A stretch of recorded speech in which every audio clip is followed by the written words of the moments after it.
Você sabia que as meninas e as mulheres autistas tendem a ter mais dificuldades emocionais do que os garotos?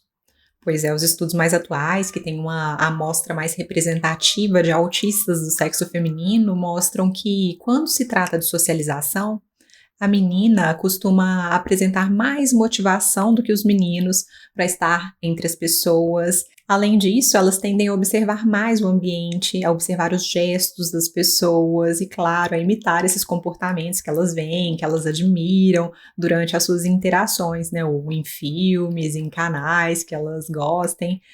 E nós sabemos que a imitação, a compensação e a assimilação fazem parte da camuflagem. E sem dúvida, são estratégias inteligentíssimas para exercitar as habilidades sociais, para estar entre as pessoas. Só que a camuflagem vem com um preço alto, e um desses custos é o atraso no diagnóstico. Claro, muita angústia sem motivo aparente, né? E os estudos longitudinais, esses que acompanham, né, um grupo ao longo dos anos, eles vêm mostrando que, apesar da menina autista ter uma infância mais tranquila e às vezes até nem receber o diagnóstico, o sofrimento emocional da adolescência costuma ser mais forte do que no menino autista. E é claro que aqui nós não estamos querendo dizer que os homens são de Marte, as mulheres são de Vênus, mas parece que por questões hormonais e pelo aumento das demandas sociais no ensino médio, principalmente para as meninas, elas tendem a ter realmente um nível maior de ansiedade quando chega a puberdade. Mas as meninas não têm só problemas, elas também tendem a ter um mundo imaginário muito fértil e muito florido. Então, hoje nós vamos falar sobre como as emoções da mulher autista podem aparecer ao longo da vida. Daí, se você é uma mulher autista, você vai poder nos dizer se é assim mesmo e caso você seja um profissional da área da educação ou da saúde, aí você vai ficar mais consciente sobre as cores das emoções das suas clientes. E antes da nossa listinha com os 10 traços emocionais das autistas, como sempre eu gosto de compartilhar com vocês as minhas referências bibliográficas, que podem ser úteis também para as pesquisas de vocês. E para esse vídeo eu usei os livros da Ruth Simone, que foi uma das primeiras autistas a escrever sobre autismo feminino. Usei os artigos da doutora Laura Hu e os artigos da doutora Christine Vu, que participa do Game Study, esse estudo longitudinal sobre o qual eu falei. Bem, dito isso, vamos lá. O primeiro traço emocional da mulher autista é se incomodar demais com injustiças, com brigas e conflitos em geral. Quem tem experiência clínica com adolescentes autistas sabe como elas ficam drenadas, exaustas com fofocas, atritos entre colegas de classe. Às vezes ela nem está envolvida no problema, né? Mas é comum que ela sofra muito quando o ambiente está em desarmonia. Quando os pais também têm algum tipo de conflito. O segundo traço emocional é esse rico mundo imaginário. Os estudos mostram que as meninas costumam ter brincadeiras mais sociais, mais brincadeiras de imitação, e esse gosto por faz de conta. E às vezes até é um refúgio para ela, quando tem esse tipo de conflito externo, ela vai ficar mais reclusa nesse mundo imaginário para evitar, né, lidar com essas dificuldades do mundo exterior. Mas esse território da fantasia também pode ser uma fonte de distração.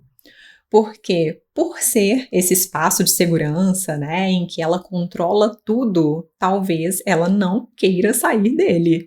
E aí as consequências são, principalmente, se esquecer de comer, perder o sono e não realizar de verdade os sonhos que ela tem, não realizar, não colocar para fora, não compartilhar esse mundo imaginário.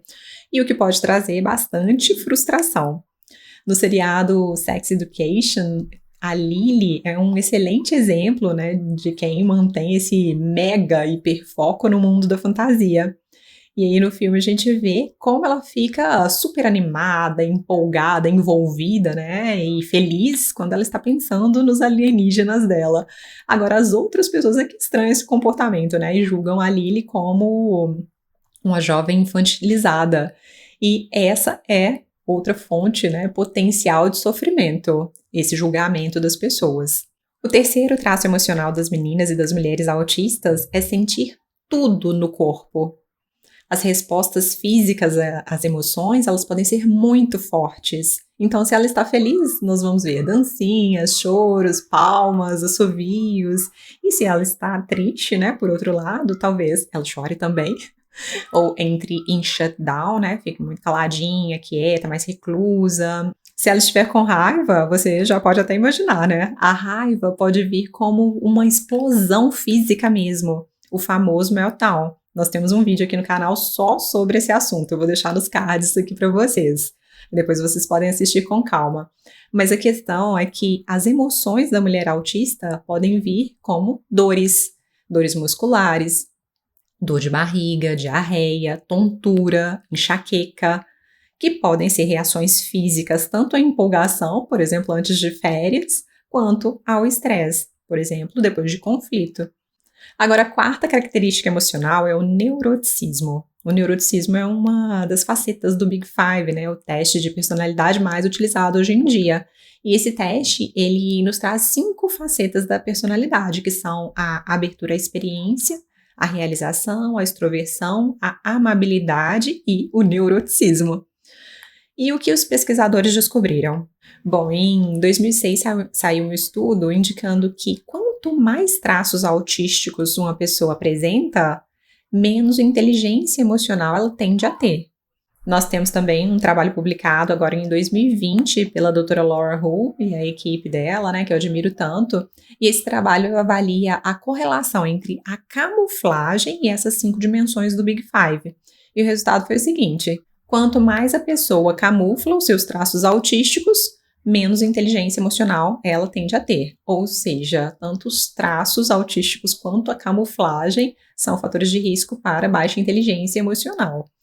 E agora, quem camufla mais? Bom, os estudos mostram que as mulheres usam mais essa estratégia de defesa e mostram também que são as mulheres as mais afetadas pelo sofrimento psíquico. O quinto traço emocional da mulher autista é a baixa percepção sobre a sua identidade. Então, uma das grandes queixas das autistas é a seguinte: eu não sei quem eu sou. Ela sabe que ela inventou múltiplas personagens para frequentar a escola, para estar no trabalho, para ir à reunião de pais, se ela é mãe, ou para estar nas festas de família. E quem ela é de verdade? Ela não tem a mínima ideia. Mas eu costumo dizer que nós somos um pouquinho de todas essas personagens. Não precisa se sentir mal, né, por ter criado esses papéis, essas máscaras, principalmente se esses recursos foram funcionais ou são funcionais. E só dela se sentir menos culpada, talvez ela já ganhe energia. E aí, quando a tensão baixar, você que é terapeuta ou educador, você vai poder trabalhar com ela essa investigação sobre quais são os maiores interesses, os interesses reais da autista, o que ela gosta de fazer de verdade, quais são os sonhos da moça, né? As músicas que ela mais gosta, os lugares onde ela mais se sente bem, as pessoas com as quais ela mais gosta de conversar, por exemplo. Aí eu gosto de montar um mural com os meus clientes, e assim, eles têm um apoio visual para que eles se lembrem de quem eles são e principalmente para onde eles estão indo. Porque, como diz o gato do Cheshire, da Alice no País das Maravilhas, né? Para quem não sabe para onde vai, qualquer caminho serve. E a gente quer muito que as autistas saibam para onde estão indo. A sexta característica emocional das mulheres autistas é a alexithymia, que é uma dificuldade para expressar os próprios sentimentos. Em geral, a pessoa sente tudo que o neurotípico sente. Nós percebemos que eles têm o entusiasmo, né, com o hiperfoco deles, percebemos o tédio quando a gente não está falando sobre o que é interessante para ela, por exemplo. Mas alguns autistas dizem que no dicionário deles de emoções, né, só tem 2 palavras, que é a indiferença ou a raiva. Eu tenho um aluno que fala que quando vai ao cinema, por exemplo, ele simplesmente não sente nada. Mas quer dizer, ele sente, a gente sabe que ele sente, só que ele não sabe falar sobre o que ele sente. E ele sabe avaliar o roteiro, ele fala da música, do figurino, sabe se os atores representaram bem, mas ele não consegue dizer o que ele sente ao final do filme. E a diferença é que ele não sofre nada com isso. E as meninas costumam ficar muito confusas e muito angustiadas quando elas não sabem falar dos próprios sentimentos. E um detalhe importante é que, além dos problemas de socialização, ou no namoro, nas amizades, a alexithymia pode gerar muitos prejuízos acadêmicos, porque a pessoa não consegue interpretar os textos direito, não consegue descrever as emoções dos personagens em uma redação, por exemplo. E aí, se você quiser ampliar o vocabulário do seu aluno ou da sua cliente, nós temos também um quadro das emoções aqui, você pode baixar, vou deixar na descrição para você. A 7ª característica é a facilidade para se comunicar pela arte. Então, pela música, pelos desenhos, pela fotografia. A menina pode não ser até muito hábil para se manifestar, para manifestar os seus sentimentos em forma de palavras, mas talvez ela seja ótima para se expressar de forma artística. Talvez ela seja um excelente musicista, desenhista, designer, fotógrafa. Eu vejo aqui as obras de arte de vocês e eu amo. Então, para os pais, educadores, terapeutas, é importantíssimo saber oferecer esse tipo de recurso menos protocolar às crianças e aos adultos também, né? Por que não? Porque a arte, ela pode ter um efeito terapêutico fantástico e fora desse espaço mais fechado, né, da terapia. A 8ª característica emocional é a facilidade de se conectar com animais. A Temple Grandin é o nosso maior exemplo, né, de conexão de uma pessoa autista com esse mundo animal. Os autistas, eles tendem a se sentir muito confortáveis com os bichos e os animais também costumam confiar muito nas pessoas autistas porque eles percebem a transparência dos neurodivergentes, então eles se sentem seguros também. E no caso da mulher autista, como ela tende a ficar exausta tentando camuflar os seus traços autísticos durante as interações com os seres humanos, aí, quando ela tem essa oportunidade, esse momento, né, para ficar tranquila, ser compreendida e aceita, sem precisar falar nada, sem precisar usar disfarces, claro, dá muito conforto.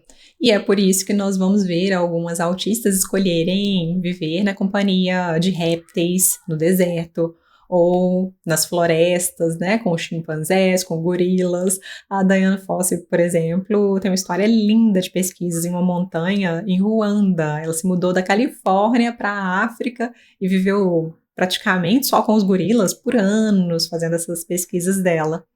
Então, olha só que interessante. O 9º traço emocional é o forte senso de justiça. Então, já que a autista se incomoda com os conflitos, a discriminação, como nós vimos no item 1, uma boa saída pode ser tornar esse incômodo em uma profissão, mais uma vez. E essa é uma estratégia compensatória da camuflagem e pode ser muito positiva. Nós temos grandes autistas, advogadas, juízas, tem a Greta, que milita a favor das causas ambientais. Na Austrália tem a Grace Tame, que defende os direitos das mulheres.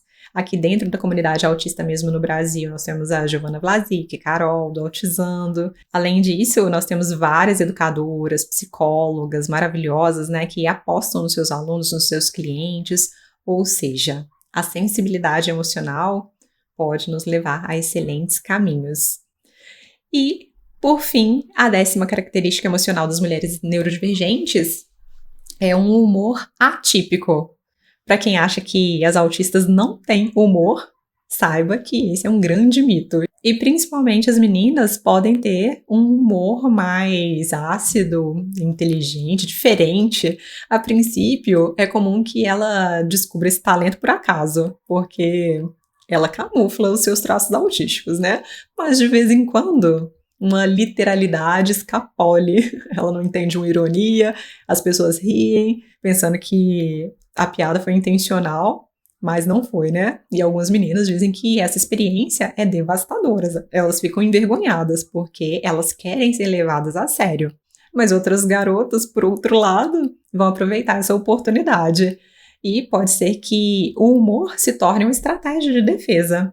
E olha só que interessante, segundo Freud, existem mais de 20 mecanismos de defesa do eu, mecanismos de defesa do ego.